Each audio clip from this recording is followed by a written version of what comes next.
Eh, kamu serius banget lagi ngapain?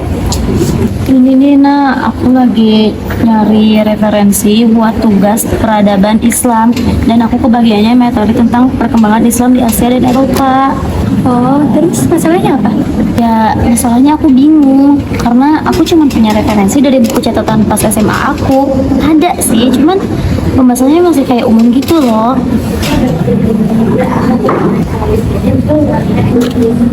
Loh, kok kamu ngerjain tugas kuliah pakai buku SMA sih? Lah, emangnya kenapa? Kan sama-sama sejarah. Beda dong, kalau di kuliah kita nggak cuma dituntut buat tahu peristiwanya aja, tapi perkembangan, konteks, sama analisisnya juga. Kalau kamu nyari buku referensi tentang perkembangan Islam di Asia dan Eropa, coba deh pakai buku ini. Sejarah Islam di Asia dan Eropa, karya Dr. Raji Sulasman dan Suparman. Iya, buku itu membahas perkembangan Islam di Asia dan Eropa secara rinci dan jelas. Cocok buat mahasiswa. Tapi, apakah buku ini benar-benar cocok untuk dijadikan referensi perkuliahan? Iya, jangan-jangan pembahasannya masih umum juga. Yuk kita review bersama. Nah, sebelum masuk pembahasan, yuk kenalan dengan isi buku ini. Buku ini berjudul Sejarah Islam di Asia dan Eropa yang ditulis oleh Dr. Haji Sulasman MPhum dan Suparman MAG. Nah, selain itu, buku ini juga ditulis oleh akademisi sehingga dapat dijadikan referensi pembelajaran bagi mahasiswa. Nah, sekarang mari kita lihat bagaimana isi buku ini.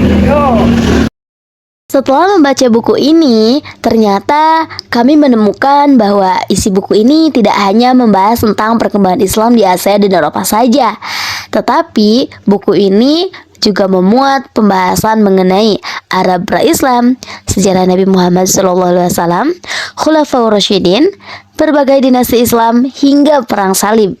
Jadi, sebelum membahas perkembangan Islam di berbagai kawasan dunia, kita sebagai pembaca sudah terlebih dahulu diajak untuk memahami latar belakang lahir dan berkembangnya peradaban Islam.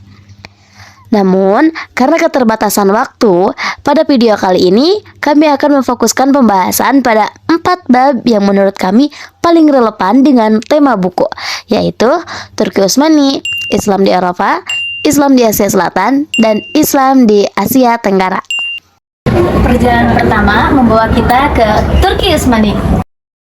Jujur nih ya, bagian ini menurut kami cukup menarik karena membahas salah satu kekhalifahan Islam terbesar dalam sejarah. Di bab ini dijelaskan bahwa dinasti Turki Utsmani didirikan oleh Utsman bin Ertugrul dan berhasil berkembang menjadi kekuatan besar yang wilayah kekuasaannya membentang di Asia, Afrika, bahkan Eropa.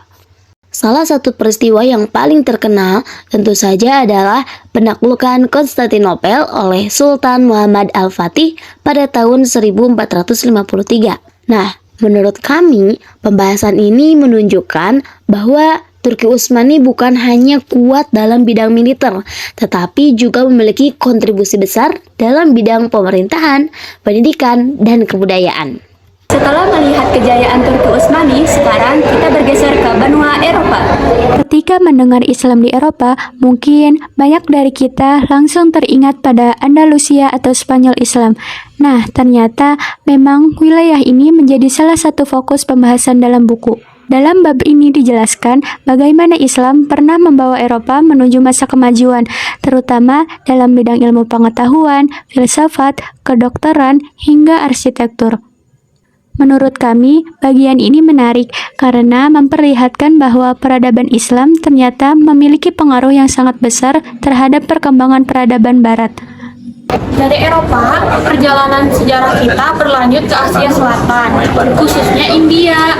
Bab ini menjelaskan bahwa perkembangan Islam di Asia Selatan terjadi melalui berbagai proses, mulai dari perdagangan, dakwah, hingga kekuasaan politik. Selain membahas proses penyebarannya, buku ini juga menjelaskan bahwa peninggalan bersejarah salah satunya adalah Taj Mahal, yang hingga sekarang masih menjadi simbol kejayaan arsitektur Islam di India. Menurut kami, bab ini menunjukkan bahwa Islam mampu berkembang dan beradaptasi di tengah masyarakat yang sangat beragam. Wilayah terakhir yang akan kami bahas adalah Asia Tenggara, wilayah yang tentunya terasa paling dekat dengan kehidupan kita. Dalam buku ini dijelaskan bahwa masuknya Islam ke Asia Tenggara sebagian besar terjadi melalui perdagangan. Yang menarik, proses penyebaran Islam di kawasan ini berlangsung relatif damai. Para ulama dan pedagang tidak hanya menyebarkan ajaran Islam, tetapi juga menyesuaikan dakwah dengan budaya masyarakat setempat. Bagi kita sebagai masyarakat Indonesia, pembahasan ini terasa sangat relevan karena membantu kita memahami bagaimana Islam akhirnya berkembang hingga menjadi agama mayoritas di Indonesia saat ini. Oke teman-teman, setelah kalian membaca 4 bab nih dari buku ini, ada nggak sih kalian menjadi berpikir lebih jauh atau bahkan mempertanyakan beberapa hal gitu? Kalau aku setelah membaca bab Turki Utsmani, aku jadi bertanya-tanya. Buku ini banyak menjelaskan tentang keberhasilan Turki Utsmani, tapi menurutku pembahasannya masih belum terlalu mendalam untuk mengenai faktor-faktor lain keberhasilan tersebut. Misalnya, apakah keberhasilan itu hanya karena kekuatan militer atau ada faktor lain, misalnya dari politik, ekonomi, dan kondisi internal di Zentium yang juga berpengaruh. Iya juga ya, jadi faktor keberhasilan Turki Utsmani itu nggak bisa dilihat cuma dari satu faktor aja gitu. Kalau dari bab Islam di kawasan Asia Selatan, aku merasa masih ada hal yang harus dipertanyakan mengenai penyebaran Islam di wilayah tersebut. Buku ini menjelaskan Islam berkembang melalui perdagangan, dakwah, dan kekuasaan politik.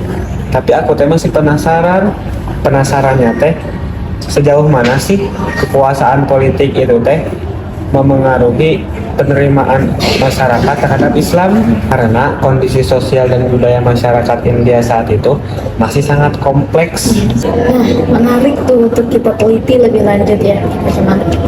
Sementara pada bab Islam di Asia Tenggara tuh, aku ngerasa pembahasan mengenai keberhasilan Islam beradaptasi dengan budaya lokal tuh sangat menarik. Tapi di sisi lain tuh, buku ini tuh belum banyak membahas bagaimana proses akulturasi tersebut memunculkan perbedaan praktik keagamaan di berbagai wilayah Asia Tenggara.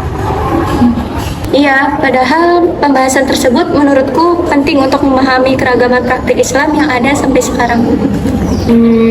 Jadi dapat kita simpulkan gitu ya, bahwa meskipun buku ini memberikan gambaran yang luas mengenai perkembangan Islam di berbagai kawasan gitu, tapi masih terdapat beberapa persoalan yang dapat kita kaji lebih mendalam. Nah, setuju sih. Menurut kami, justru disinilah letak menariknya buku ini. Buku ini tidak hanya memberikan informasi tetapi juga memunculkan berbagai pertanyaan untuk bahan diskusi maupun penelitian lanjutan. Oleh karena itu, buku ini cocok dijadikan bahan referensi dasar untuk mahasiswa. Namun, pembaca tetap perlu menggunakan sumber lain agar memperoleh pemahaman yang lebih mendalam. Berdasarkan hasil kajian kami, buku ini layak dijadikan sumber referensi bagi mahasiswa. Kami memberikan 4 dari 5 bintang. Materinya cukup lengkap, sistematis, dan mudah dipahami. Namun, untuk penelitian lebih mendalam, pembaca lebih disarankan untuk menggunakan referensi tambahan. Semoga review ini bisa membantu teman-teman untuk menemukan referensi yang sesuai. Terima kasih.